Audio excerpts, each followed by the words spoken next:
A to Z Mysteries. Book 3. The Canary Caper by Ron Roy. Chapter 4. Dink and Ruth Rose sat on Dink's front porch. They'd just finished dinner and were waiting for Josh. Ruth Rose sighed. "Tiger hasn't come home yet?" Dink asked. She shook her head. "Cats can be pretty mysterious sometimes," Dink said. He wanted Ruth Rose to feel better. Maybe she's visiting a cat buddy somewhere. Ruth Rose looked down. She's never stayed away like this. Suddenly, Dink noticed that Ruth Rose had forgotten her headband. Her curly hair was hanging in her eyes. Just then, Josh came running down Woody Street, carrying his sketch pad. He jogged across Dink's lawn. "Did Tiger come back yet?" he asked. "No," Ruth Rose said, standing up. "Come on, let's go see who brings Mozart back." A few minutes later, they were ringing Mrs. Davis's doorbell. Ruth Rose had a determined look in her eye. "If this guy has cat scratches on his hands, I'm calling Officer Fallon." Mrs. Davis opened her door, dressed for the occasion. The green gem in her necklace sparkled in the evening sunlight. "I hope you've brought your appetites," she said. "To help us celebrate Mozart's return, I've made some shortcake." Josh grinned. "I might be able to eat a small helping." Mrs. Davis laughed. "Oh, pooh, Joshua Pinto. I've seen what you can do to a batch of my cookies." They walked into the living room. Mozart's empty cage sat on the piano. "It will be so good to hear Mozart sing again," Mrs. Davis said. The doorbell chimed. "He's here!" Mrs. Davis hurried to the door. A thin young man stood smiling on the front porch. He was dressed neatly in a white shirt, dark pants, and blue suspenders. The man held a small box with holes poked in the sides. "I'm Fred Little," he said. "Here's your canary." Dink looked at the man's hands as he passed the box to Mrs. Davis. Not a single claw mark. He shot a look at Ruth Rose. "Thank you, Mr. Little," said Mrs. Davis. "Won't you step inside?" Mrs. Davis introduced him to Dink, Josh, and Ruth Rose. Then she opened the box and lifted out her canary. "Well, Mozart, how was your vacation?" She gave the canary a quick kiss and placed him in his cage. Everyone paused to watch Mozart hop around, then settle down to preen his feathers. "Mr. Little, I can't tell you how grateful I am," Mrs. Davis said. "But how did you know where to bring him?" Ruth Rose kicked Dink in the ankle. Fred Little smiled. "I had to do some detective work," he said. "I called the pet shop today and asked who in town owned a canary. A nice woman told me your name, so I looked you up in the phone book." "That must have been Mrs. Wong," Dink said. "We talked to her today, too, about Ruth Rose's missing cat. When did you call her?" The man stared at Dink. "I don't remember exactly," he said. "It was right after I caught the canary." Mrs. Davis clapped her hands. "How thoughtful of you to go to so much trouble. Will you accept a reward?" Ruth Rose glanced at Dink with a smirk on her face. The man smiled at Mrs. Davis. "You're very kind," he said, "but no thanks. It's reward enough seeing your little bird back home again." Dink snuck a quick look at Ruth Rose. She looked confused, and Dink could understand why.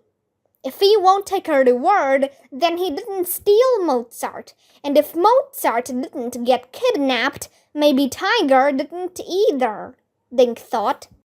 "Then will you at least have a cup of tea and a cookie?" Mrs. Davis asked. That'll be fine, he said. May I use your bathroom? Down the hall on the right, Mrs. Davis said. Kids, will you help me in the kitchen? While Mrs. Davis boiled water and arranged her silver tea service, the kids put cookies on a tray.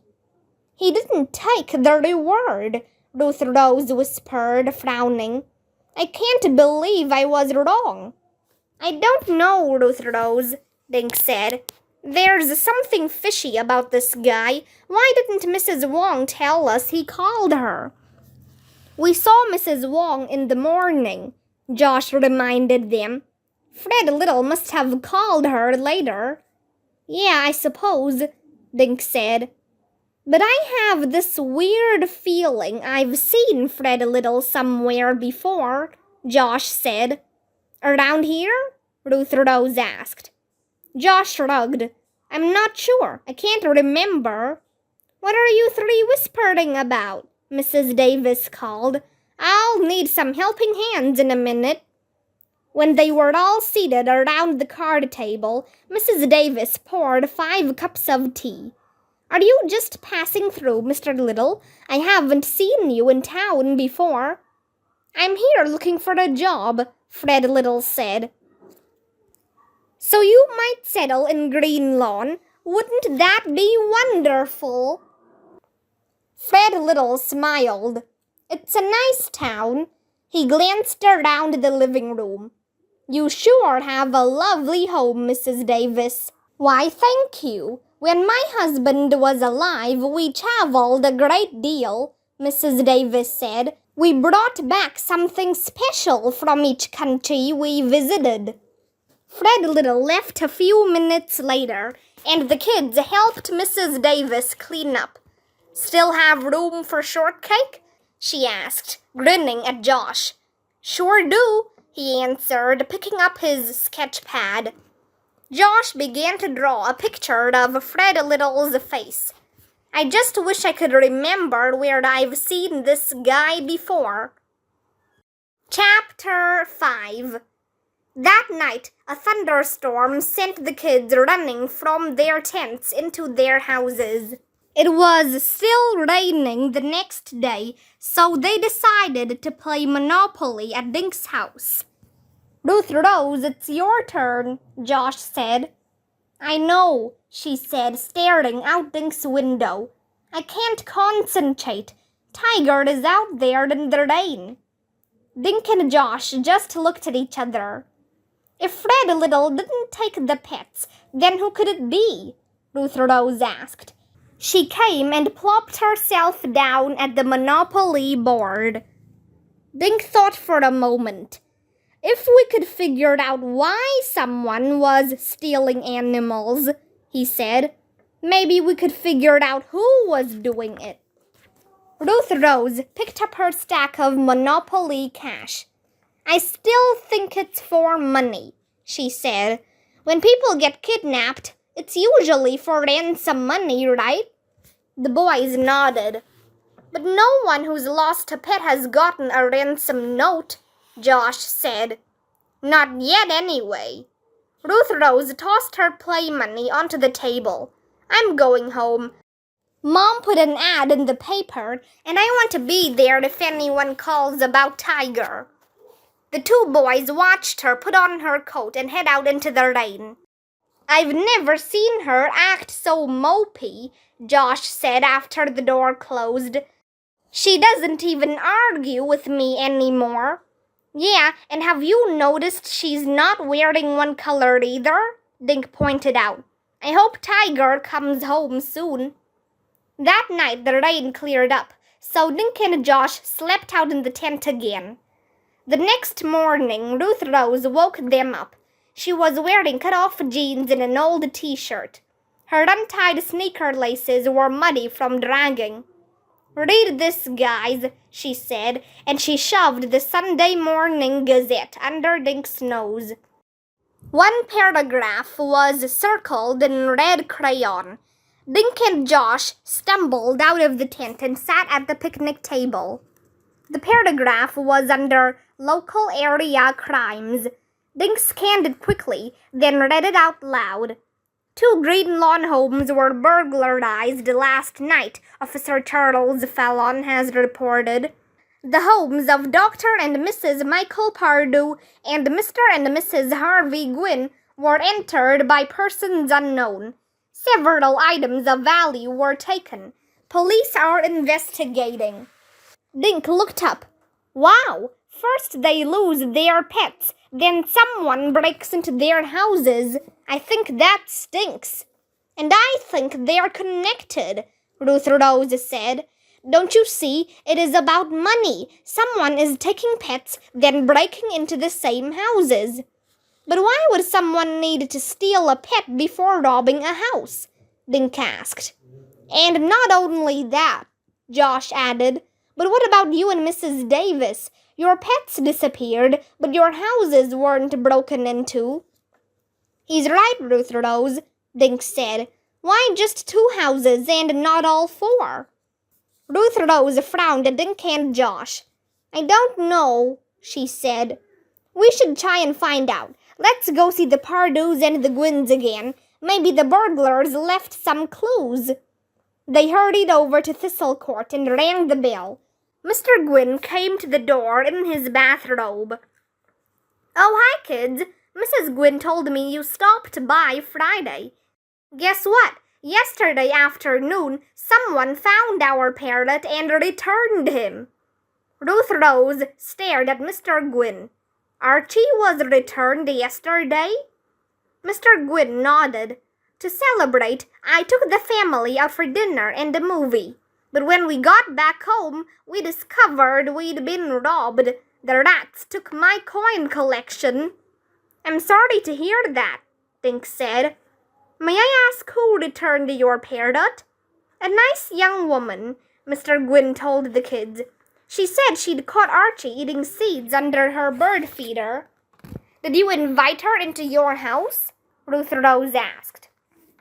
Before he could answer, Dink blurted out, Did she see your coin collection? Mr. Gwynn's mouth dropped open. Are you suggesting... Oh my, you could be right, he said. The collection was in the living room where we sat and talked. Do you think she came back and stole it? Dink, Josh, and Ruth Rose looked at one another. Ruth Rose had her I told you so look on her face. It sure seems that way, Mr. Gwynn, Dink said. The kids thanked Mr. Gwynn, then raced all the way to the Pardue's house.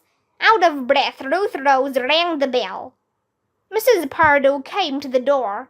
Hi, gang, what's up? She said. Ruth Rose asked, By any chance, did someone bring your rabbit back yesterday before your house got robbed? Why, how did you know? Mrs. Pardue asked. A nice young couple called and said they'd found Violet in their garden. They brought her home yesterday afternoon. Dink explained how the Gwynn's parrot had also been returned before they were robbed. Mrs. Pardue's eyes got wide. Of course! That couple came in and had a cold drink with us. Dr. Pardue offered them a reward, but they refused it. What did they steal? Josh asked. Several pieces of my good jewelry, Mrs. Pardue said. Some of it was left to me by my grandmother. Ruth Rose thought for a minute. Did they ask to use your bathroom? Yes, the woman did, Mrs. Pardue answered. She could have snooped in my bedroom at the same time. I feel so foolish. The kids said goodbye and headed for Main Street. I knew it, Ruth Rose said. The pet-nappers and the robbers are the same people. Boy, what a dirty scam, Josh said.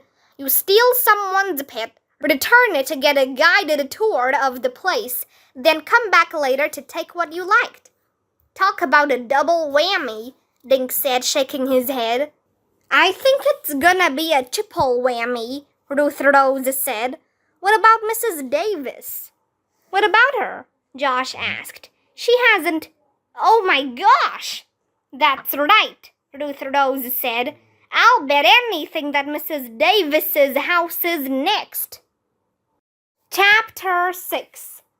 Or your house could be next, Dink reminded Ruth Rose. Ruth Rose shook her head.